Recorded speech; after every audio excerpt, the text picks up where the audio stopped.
बिस्मिल्लाहिर्रहमानिर्रहीम। अस्सलाम वालेकुम। मैं हूं फ़ारूक तौसीफ़ और आप देख रहे हैं object oriented programming series. Students, आज की इस वीडियो में हम जो स्टैटिक मेंबर फंक्शंस की डेफिनेशन देख चुके हैं, उसके बारे में थ्योरी पढ़ चुके हैं।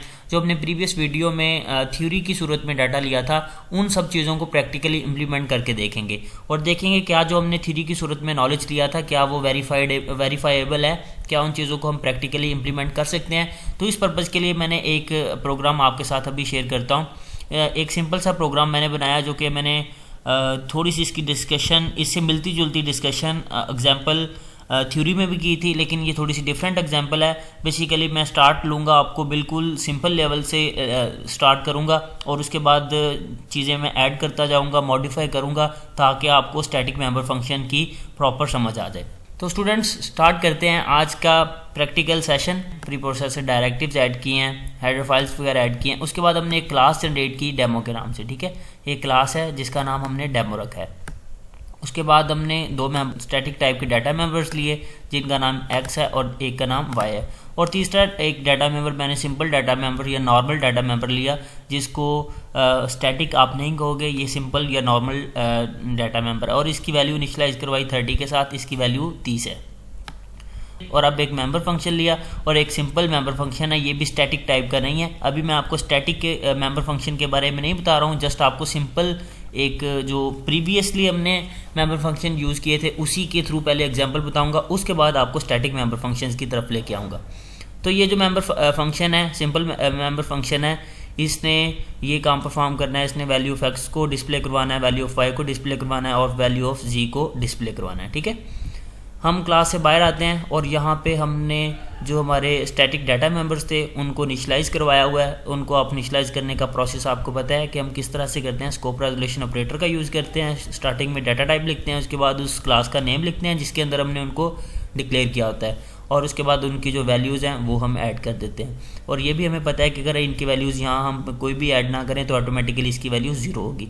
इसी तरह से जो y वेरिएबल है, y डाटा मेंबर है, उसकी वैल्यू भी हमने यहाँ पे कुछ वैल्यू सेट कर दी।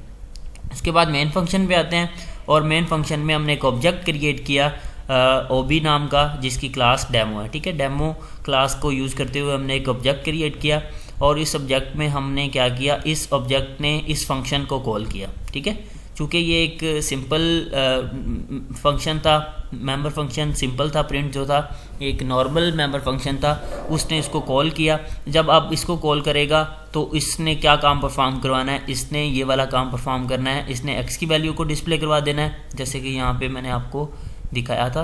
ये x की वैल्यू को डिस्प्ले करवाएगा, y की वैल्यू को डिस्प्ले करवाएगा और z की वैल्यू को डिस्प्ले करवाएगा। सो मैं इसको रन करता हूँ, इस प्रोग्राम को मैं रन करता हूँ तो इसकी जो आउटपुट है वो मैं आपके सामने स्क्रीन पे शेयर करता हूँ। ये आप देखिएगा स्टूडेंट्स, ये आपके सामने स्क्रीन पे उसकी आउटपुट भी शेयर हो गई है कि उसने तीनों की वैल्यूज़ को डिस्प्ले करवा दिया, x की वैल्यू को, y की वैल्यू को और z की वैल्यू को डिस्प्ले करवा दिया। अब हम मॉडिफिकेशन करते हैं प्रोग्राम में, कुछ चेंजेस लेके आते हैं, ऐसी चेंजेस लेके आते हैं जिसकी वजह से आपको स्टैटिक मेंबर फंक्शंस के बारे में और भी क्लियर आइडिया हो जाए। तो स्टूडेंट्स, चेंजेस मैं ये लेके आने लगा हूँ। मैं इस मेंबर फंक्शन को, जो कि सिंपल मेंबर फंक्शन था, इसको मैं स्टैटिक बनाने लगा हूँ। स्टैटिक बनाने के लिए हम कीवर्ड यूज़ करते हैं, स्टैटिक कीवर्ड यूज़ करते हैं। अब ये मेंबर फंक्शन सिंपल से क्या बन चुका है, ये स्टैटिक मेंबर फंक्शन बन चुका है। ठीक है, अब स्टैटिक मेंबर फंक्शन की डेफिनेशन को आपने याद रखना है। ऐसा मेंबर फंक्शन होता है जो कि सिर्फ और सिर्फ क्या कर सके, सिर्फ और सिर्फ स्टैटिक डाटा मेंबर्स को एक्सेस कर सकता है। ऐसे मेंबर फंक्शन को हम स्टैटिक मेंबर फंक्शन बोलते हैं। अब अगर इसको स्टैटिक बनाने के बाद अब इस प्रोग्राम को दोबारा से मैं रन करूं, इस प्रोग्राम को मैं रन करता हूं तो स्टूडेंट्स देखिए के बाद आपके पास आउटपुट आएगी। तो स्टूडेंट्स, ये एक एरर आ गई है। जब मैंने इस प्रोग्राम को रन किया तो एक एरर आ गई है। वो क्या एरर है? वो एरर ये है कि हम अब स्टैटिक मेंबर फंक्शंस के अंदर किसी भी सिंपल डाटा मेंबर्स को यूज़ नहीं कर सकते, नॉर्मल डाटा मेंबर्स को यूज़ नहीं कर सकते। स्टूडेंट्स, ये देखिएगा ज़रा, यहाँ पे हमने देखा था, यहाँ पे कुछ ये एक मेंबर फंक्शन है जो कि नॉर्मल है, स्टैटिक नहीं है। तो जब हमने इसको यूज़ किया तो इसकी वजह से प्रॉब्लम क्या आई, इसने एरर जनरेट किया। एरर क्यों जनरेट किया? क्योंकि ये मेंबर फंक्शन अब स्टैटिक हो चुका है और स्टैटिक मेंबर फंक्शन सिर्फ और सिर्फ स्टैटिक डाटा मेंबर्स को ही यूज़ करता है। ठीक है, अब इस एरर को रिमूव करने के लिए हमें क्या करना होगा, हमें इस या तो मेंबर फंक्शन को स्टैटिक नहीं बनाएंगे या तो हम ये मेंबर फंक्शन को सिंपल रहने देंगे, या फिर हम जो डाटा मेंबर्स हैं वो सारे के सारे डाटा मेंबर्स ऐसे ही यूज़ करेंगे इसमें जो कि स्टैटिक टाइप के होंगे। तो इस पर्पज़ के लिए मैं इस z को भी स्टैटिक बना देता हूँ।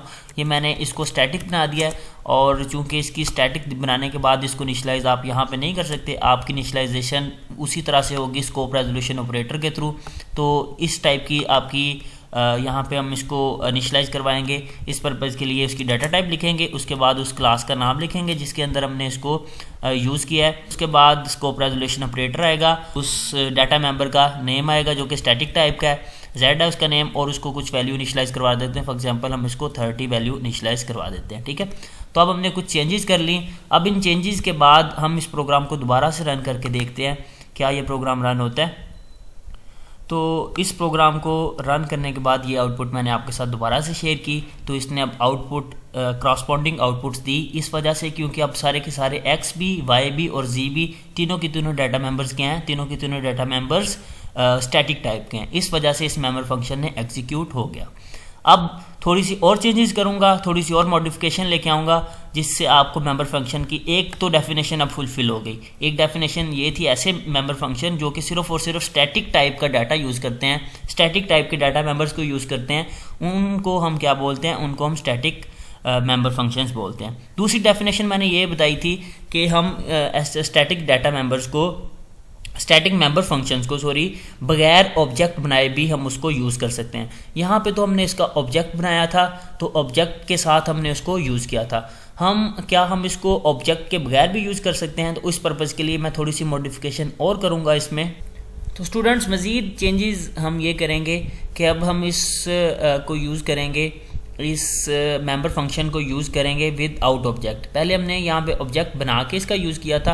अब दूसरी डेफिनेशन ये है कि ऐसे मेंबर फंक्शंस जिनको हम बगैर ऑब्जेक्ट के यूज़ कर सकते हैं, उनकी फंक्शनिंग परफॉर्म करवा सकते हैं, ऐसे मेंबर फंक्शंस को हम स्टैटिक मेंबर फंक्शन बोलते हैं। तो इस पर्पज़ के लिए क्या करूँगा, ये मैं जो ऑब्जेक्ट क्रिएट किया था इस ऑब्जेक्ट को यहाँ से डिलीट कर रहा हूँ, ठीक है। इस ऑब्जेक्ट की हमें ज़रूरत नहीं है, हम इसको ऑब्जेक्ट के बगैर भी यूज़ कर सकते हैं, ठीक है। तो इस पर्पज़ के लिए चेंजेस ये करेंगे। तो उस पर्पज़ के लिए हम एक क्लास यूज़ करते हैं, क्लास का नेम लिखते हैं, उस क्लास का नेम डेमो क्लास है, ठीक है। और उसके बाद हम क्या करेंगे, स्कोप रेजोल्यूशन ऑपरेटर का यूज़ करेंगे। स्कोप रेजोल्यूशन ऑपरेटर के बाद मेंबर फंक्शन का, जो हमने मेंबर फंक्शन बनाया था उसका नेम लिख देंगे, ठीक है। मेंबर फंक्शन का नेम लिख दिया और उसके बाद पैरामीटर्स आ जाएंगे। तो ये आपका काम यहाँ पे कंप्लीट हो चुका है। अब देखते हैं इसको बगैर ऑब्जेक्ट बनाए, अब हमने यहाँ पे कोई ऑब्जेक्ट नहीं बनाया, उसके बगैर हम इस प्रोग्राम को रन करके देखते हैं तो क्या इसकी आउटपुट आती हैं। तो अभी आपके सामने मैं आउटपुट स्क्रीन दोबारा से शेयर कर रहा हूँ। तो आपकी ये वही आउटपुट है, x की वैल्यू आ गई है, y की वैल्यू आ चुकी है और z की वैल्यू आ चुकी है। तो ये मैंने बगैर मेंबर फंक्शन को बगैर ऑब्जेक्ट के बनाए मैंने इसको आपको यूज़ करके दिखाया। तो अब ये दोनों की दोनों डेफिनेशन फुलफिल हो चुकी हैं। एक तो ये डेफिनेशन कि मेंबर फंक्शंस को हम बगैर किसी ऑब्जेक्ट के यूज़ कर सकते हैं, और मेंबर फंक्शंस को स्टैटिक मेंबर फंक्शन ऐसा मेंबर फंक्शन है जिसमें सिर्फ और सिर्फ हम स्टैटिक टाइप के डाटा मेंबर्स को यूज़ कर सकते हैं। तो ये दोनों की दोनों आपकी डेफिनेशंस इस प्रैक्टिकल एग्जांपल के साथ मैच कर रही हैं। सो आपका पूरे का पूरा जो आज का सेशन है ये इस बात की तस्दीक करता है कि जो हमने थ्योरी पढ़ी थी वो बिल्कुल करेक्ट। तो स्टूडेंट्स आप अपनी मर्ज़ी से इसमें कुछ चेंजेस करके, कुछ जो रिक्वायरमेंट्स है चेंज करके, प्रोग्राम की रिक्वायरमेंट्स चेंज करके इसकी प्रैक्टिस, स्टैटिक मेंबर फंक्शंस की प्रैक्टिस खुद से करके देखिएगा। अगर उसमें कोई प्रॉब्लम हो तो वो मेरे साथ ज़रूर डिस्कस कीजिएगा। तब तक के लिए इजाज़त दीजिए। अल्लाह हाफिज़।